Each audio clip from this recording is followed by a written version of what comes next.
ఏంటి దోశ వేయటం కూడా ఒక వీడియో అనుకుంటున్నారా? నాన్ స్టిక్ తవా మీద దోశలు ఎవరైనా వేయొచ్చు. క్యాస్ట్ ఐరన్ తవా మీద దోశలు రావండి, అతుక్కుపోతూ ఉంటాయి అనుకునే వాళ్ళకి చూసారా ఎంత పర్ఫెక్ట్గా వచ్చిందో.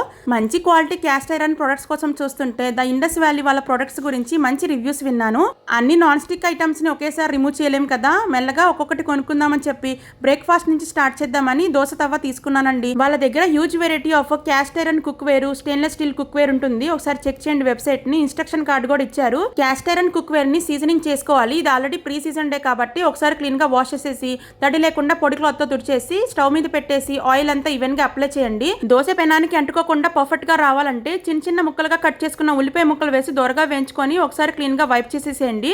యూస్ చేసే ముందు ఆనియన్ తో మనం ఆయిల్ అనేది అప్లై చేసిన తర్వాత దోశ పోసుకుంటే ఈజీగా వచ్చేస్తాయి అనమాట దోశలు. వీళ్ళ ప్రొడక్ట్స్ అయితే చాలా బాగుంటాయి. టాక్సిక్ మెటీరియల్స్ ఏమీ ఉండవండి. స్క్రీన్ మీద కనిపిస్తున్న కూపన్ కోడ్ యూస్ చేస్తే మీకు వాళ్ళు ఇచ్చే డిస్కౌంట్ తో పాటు ఎక్స్ట్రా 12% డిస్కౌంట్ కూడా వస్తుంది.